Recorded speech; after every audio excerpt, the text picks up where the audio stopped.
Hello, I'm Michael Kurland, CEO and co-founder of Branded Group, an award-winning facility maintenance and construction management company that services multi-site commercial properties such as retail, restaurants, healthcare facilities, and educational institutions. Welcome to the Be Better podcast.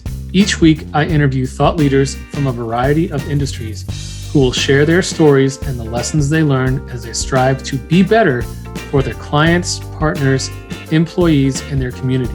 Are you ready to be better? Hello, and welcome to another episode of the Be Better podcast with me, your host, Michael Kurland. Joining me today is Susan Brady. She is the Deloitte Ellen Gabriel Chair for Women in Leadership at Simmons University and the CEO of Simmons University Institute for Inclusive Leadership. Susan, welcome to the show. Tell the audience a little bit more about yourself. Hi, Mike. Thanks for having me. Let's see, more about myself. I am the proud mother of two teenage daughters, one who is 16, sophomore in high school, another who is in her first year in college, 19. And I have a lot of hobbies, but they're all sort of around the same general theme, and that is people in relationships. So my vocation is my occupation, and we can talk about that being healthy or not, but, I jam around human behavior and have a master's degree in applied behavioral sciences and have been a student and teacher of self-awareness and human behavior for a very, very long time, which in part sort of led me to my career in leadership. So I am an author, a writer, a speaker, and a leader. And my favorite thing to do is to spread the word about self-awareness because the stuff that I talk about changed my life, made it better, and I want to share it with people. So that's me. Yeah, that's great. And thank you for being on the show. Always happy to have you.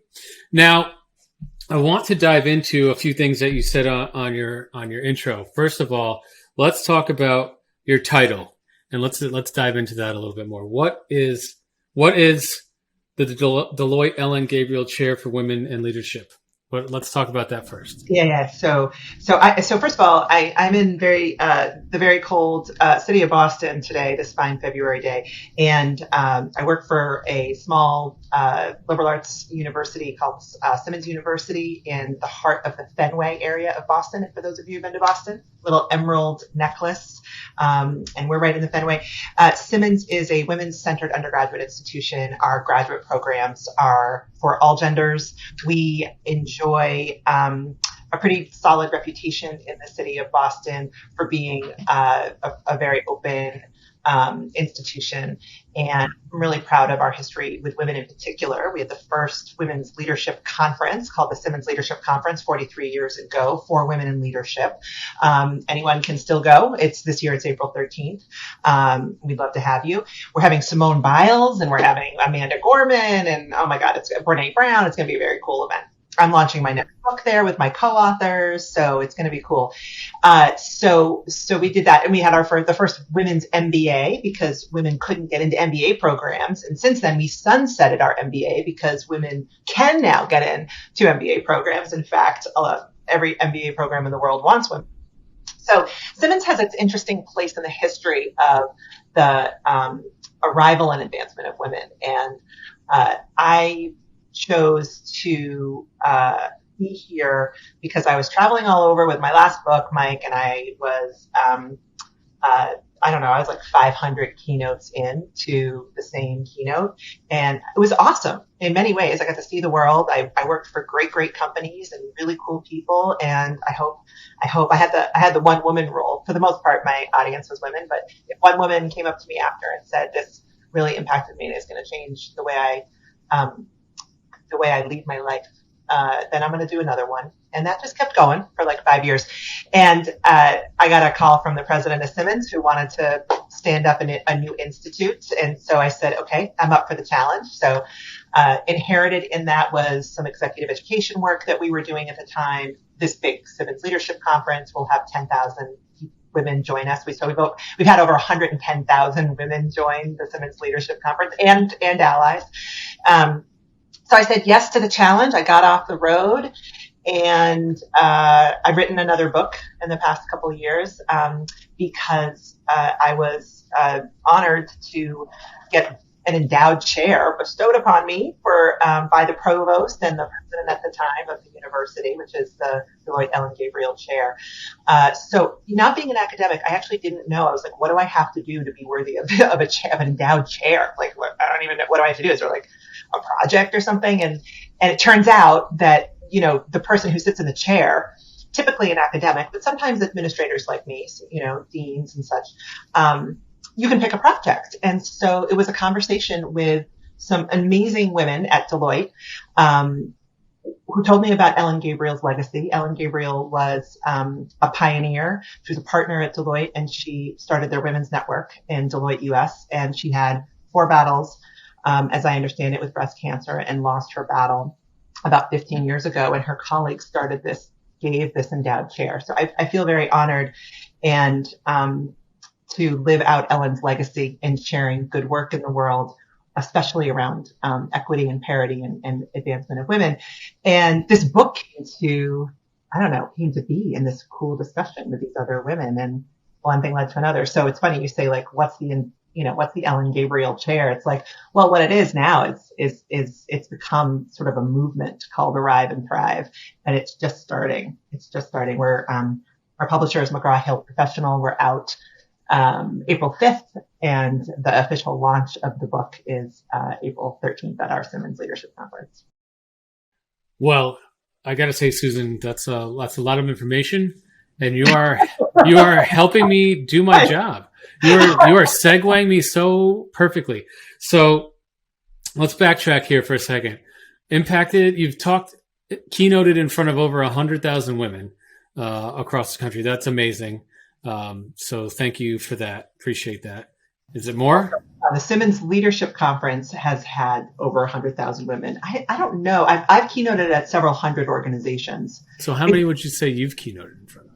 Oh, I've never stopped to count. I suppose probably over 100,000. I mean, yeah, let's ballpark it, right? Yeah, so, probably. So your work is touching a lot of women's lives in a positive way, and that's very impactful. And thank you for doing that. And it seems like dedicating your life to this cause. So I was saying, you've written this book. Let's talk about it. Like, what's the purpose of Arrive and Thrive? Like, what are you hoping it to accomplish when it gets out there?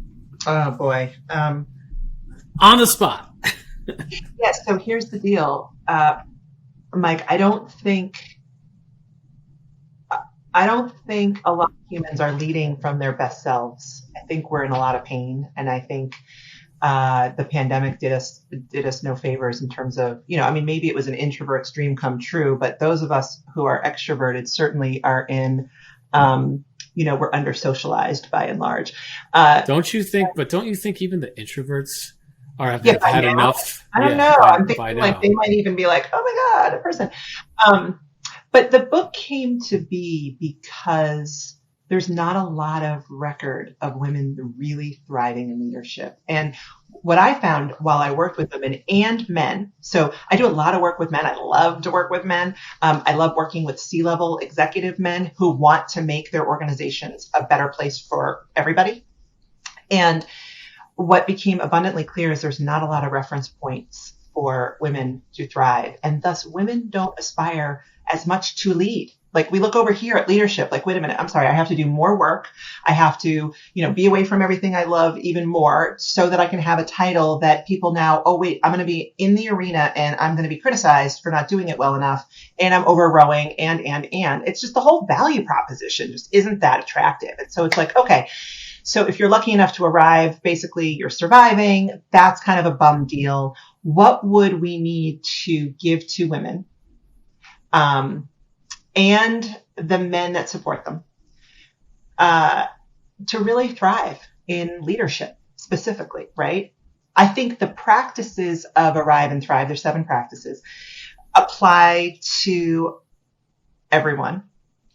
are particularly, I think, helpful to women. Like I wish I had, here's my checkpoint. I wish I had this book 20 years ago. Because I didn't really know how to manage myself as I navigated leadership when it comes right down to it. And I'm in the leadership business. So that says something. So my hope, which is your question, my greatest hope for this book is that it is a warm extended hand from three pretty awesome women, if you ask me, my co-authors, which I'll tell you about in a minute, to every woman who aspires to thrive in her life. And these are the 7 practices that we believe can get you there.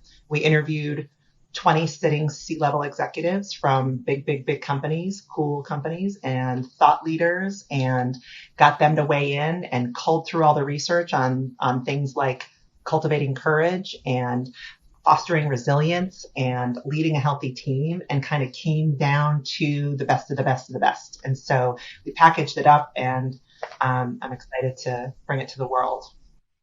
Yeah, that's great. And I think there's so much to be said about what you're talking about there, because not only for women, but for men too. I mean, when you get into this leadership role, right, we have this like Disney thought process of what it's like to be a leader, right? Like when I became a CEO, I was like, oh, I'm a CEO, but the only way I was a CEO was by writing those 3 little letters. I had no idea how to be a CEO or what it even took to be a CEO.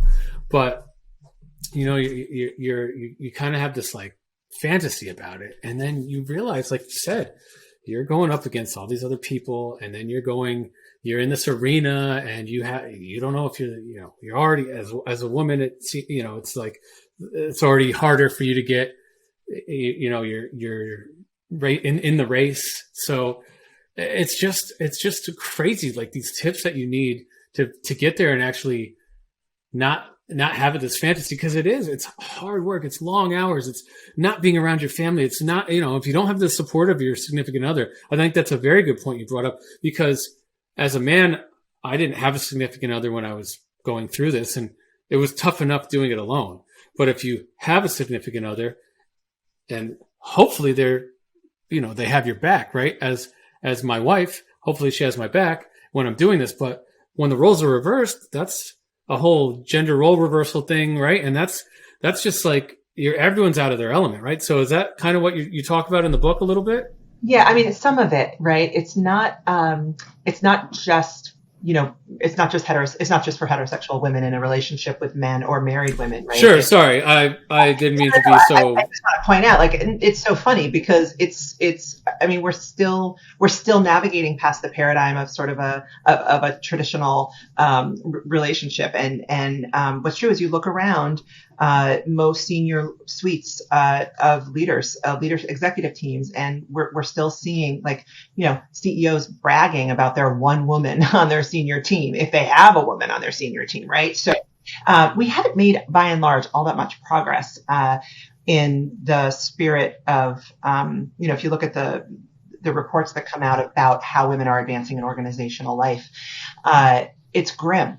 And I think, what I hope for is more than status or the title or anything else, is that as we lead from our best self. And that's the first practice, is investing in your best self. And the way we define best self is where your strengths and talents meet where you bring value to others, which meets where you experience joy and vitality. And in the middle is your best self zone, and the surround is your well-being. So how do we support, what's the well-being package look like that supports me being in my zone, my best self zone, as often as possible? So that's really sort of my area of expertise in the book. And what I'm passionate about is, if I'm consciously walking through my day, I am going to get triggered. Someone is going to, rub me the wrong way, or I'm going to say something that rubs someone the wrong way, or my kid's going to do something, or, chances are I'm going to get triggered. How fast can I come back to leading from a place that's compassionate, that's respectful of myself and others, that's kind, that's, that's the best part of me. And by and large, I find that most grown-ups don't know how to do that. and they underestimate the waves they make in relationships with others. And, they underestimate the role harshness in their own mind has about themselves and about others in their efficacy and happiness, So I'm kind of fired up, Mike, to help package however we need to package the promise of a less stressful, more joyful, less tense, way of being. And I think it's a moment-to-moment practice, and I think we have to it starts with awareness of how we think and feel, because it drives what we say and do. See, there you go. There you go again, segueing for me. So you talked about in our pre-call, we talked about self-awareness, and that's mastering your inner critic.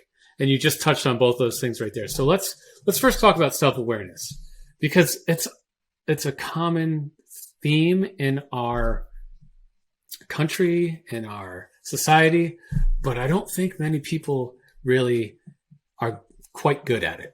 So what do you know about self-awareness? Let's talk a little bit about it and how it affects leadership and our roles. You kind of touched on it there, but let's go a little bit deeper, because I think it's a very important topic. Look, I mean, self-awareness begins with the notion of what we think and feel drives what we say and do. And what we say and do is our impact, right? So what I'm going to do is slow it down and meta-process. So self-awareness is thinking about my thoughts and thinking about my feelings in a way that helps me be most effective as I think and feel.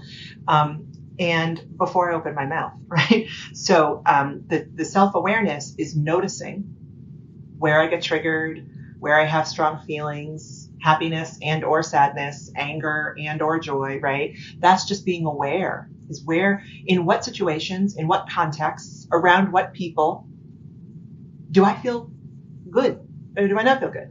Do I feel reactive or not reactive? Do I feel impulsive or not, right? Like there's all these human behaviors. Being aware of that is how I would say I think about self-awareness. The 1-2 punch, though, self-awareness for self-awareness' sake, Mike, does not make us easier to live with. It just makes us more aware. So then it becomes self-management. So what do I do about that, right? After I'm aware, step 1 is be aware. Step 2, if you're in any relationship anywhere in your life, usually involves the following move: breathing, like push pause, right? I think some of us our energy can enter a meeting, a room, or a conversation before our bodies, and we bring our energy where we go. And so if we're in a state of feeling any kind of extreme emotion, it's going to come out in our tonality. It's going to come out in our words. It's going to come out in how we approach a conversation or a relationship. And so mastering the exchange, I'm super interested in helping people do that better. It's hard. It's hard because, there's only 2 things you can do in conversation. You can recognize your own and others' feelings, and you can respond to your own and others' feelings. You would think that's elegantly simple, but it's a hot mess, especially if you feel strongly about anything, right? So, and I think, I won't get into the jujitsu skills of doing what I'm talking about, but the helping people do this better. I like the jujitsu skills of doing this better. I had to teach myself self-awareness. I think I've always had self-awareness. I had to hone the skill of self-awareness when I became a leader, because I think you made a good point. You talk about relationships, and it's not just your traditional relationships with your spouse or your partner or whatever. Everyone you come in contact with is a relationship. And if you're not self-aware when you walk into a room, like you said, and you just got mad because your deal fell through or whatever, somebody quit, and you're walking in to address your operations team, and you're pissed off because of that, and you come in spitting hot fire. You're right. It's about actions. I always said it was about actions and reactions, right? You can either actively listen, which is a great skill in the sales world, side note, or you can talk, or you can wait for your turn to talk. You can listen, or you can wait for your turn to talk. That's what I always say, because I feel like that's how it is in the sales world.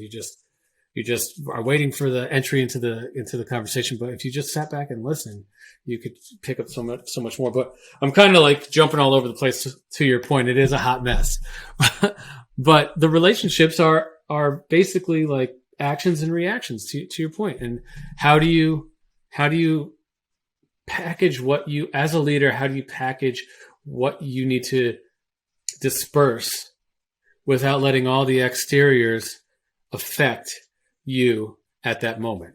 Yeah. It's funny. First of all, leadership is a relationship.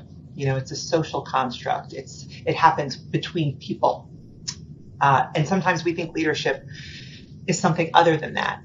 It's actually what makes it really hard. And it's what makes, executive coaching, which I've done, and it makes leadership and the field of leadership and leading super interesting because it's completely subjective, right?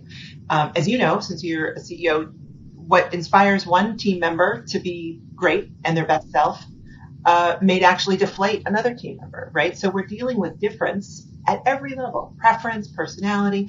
And so a leader's job is to, we have a social contract with our teams, whether we know them personally or not, depending upon how big your organization is. And it's a tall order to meet people's needs. And so I love what you said about listening. I concur. I think the social element of leadership requires caring. And I think the notion of connecting, especially during the pandemic, has been brought to the forefront.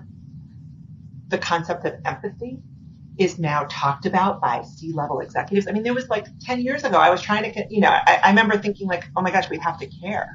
If we want our people to care, we have to show we care. And that's all about what I see in you, the human being, not you, the human resource, right? And so I remind people all the time when I connect about leadership and about leading from your best self and navigating harshness, that in any human at work, we've got two things going on. We've got their human being, that's who they are as a human being, worthy, whole, complete, deserving of respect, and then we've got the human resource.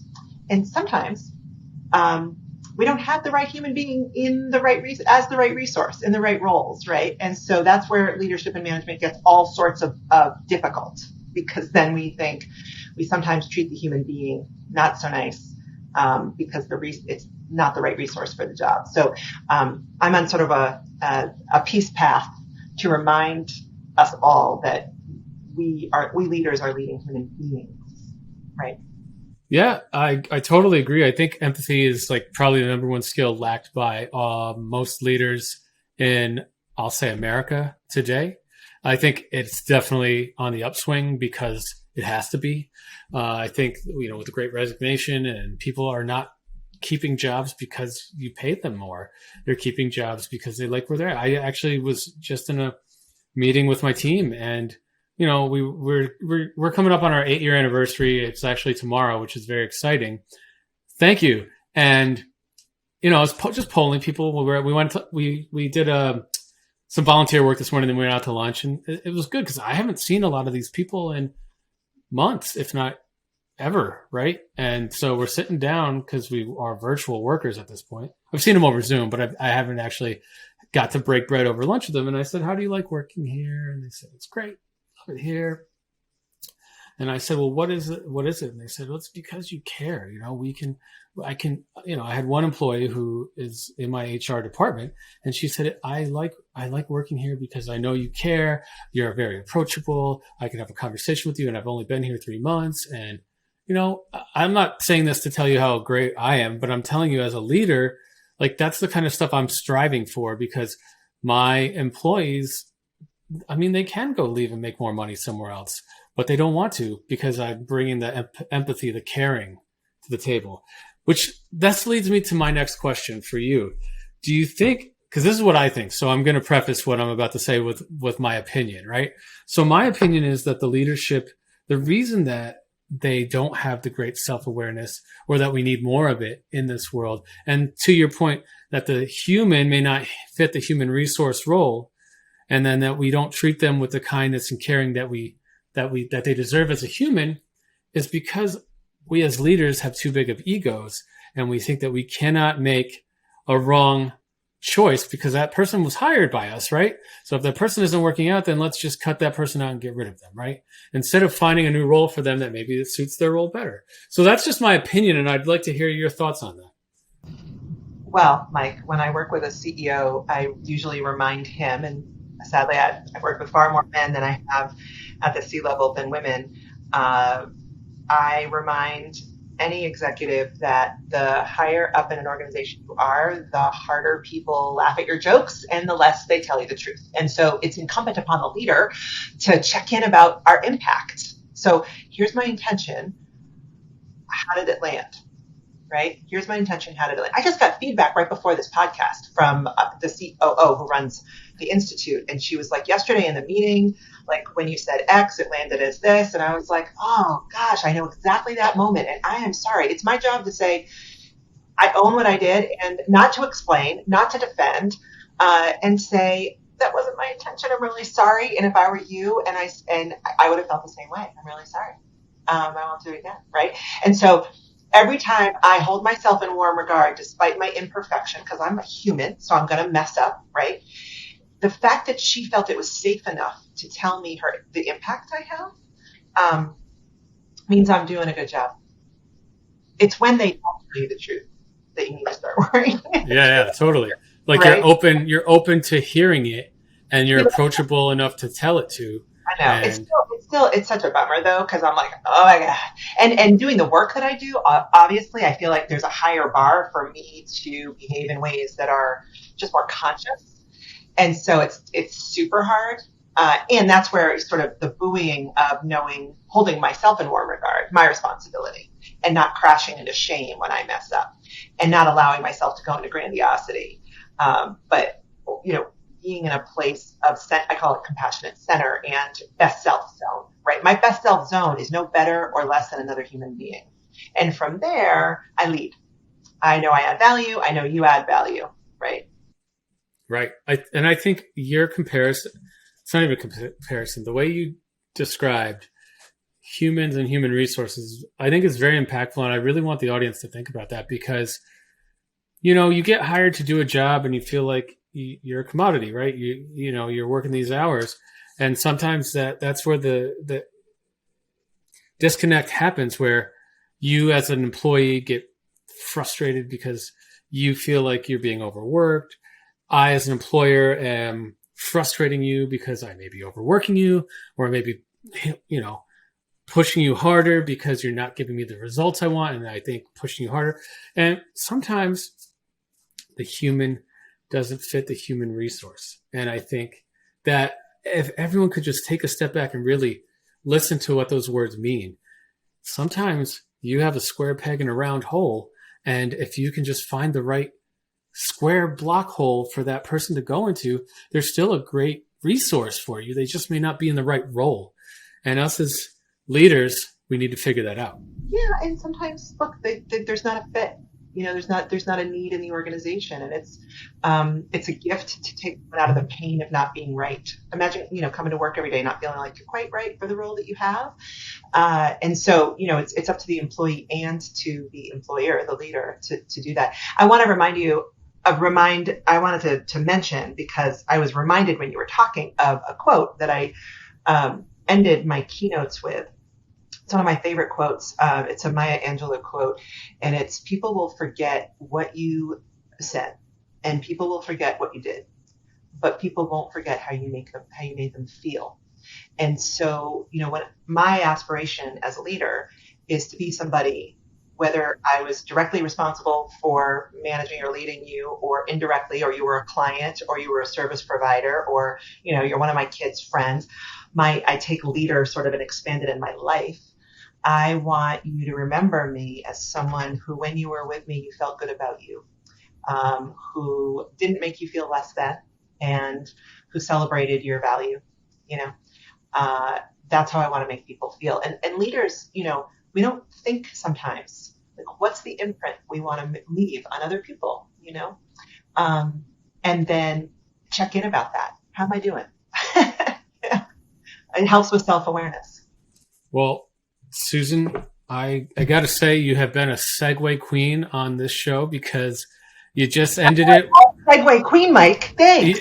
You just ended it with a quote. So we're coming to the end of the show. If the audience wants to get a hold of you, how can they do so? Yeah, probably LinkedIn is the best thing. I mean, my email, susan.brady@simmons.edu, but you can find me on LinkedIn. I use my maiden name, Mackenty, Susan McEntee Brady. And, there's going to be a lot of Arrive and Thrive hubbub. You're going to be able to see the book at bookstores near you. I wish I could hold one up in airport bookstores, all that jazz. My co-authors are, I didn't mention my co-authors. Lynn Perry Wooten is the president of Simmons University, and Janet Foudy is the executive chair of Deloitte.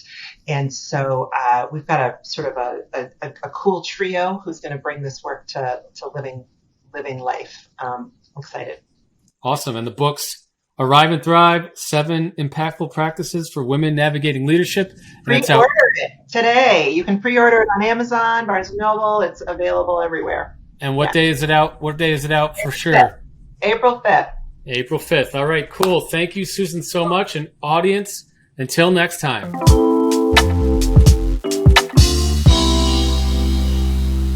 Thank you for tuning in. I hope that today's episode inspired you to become a purpose-driven leader in your career or your community. There is no doubt that when we lead with purpose, we can change lives. If you enjoyed today's show, I'd be grateful if you would take a moment to rate us on your preferred listening platform.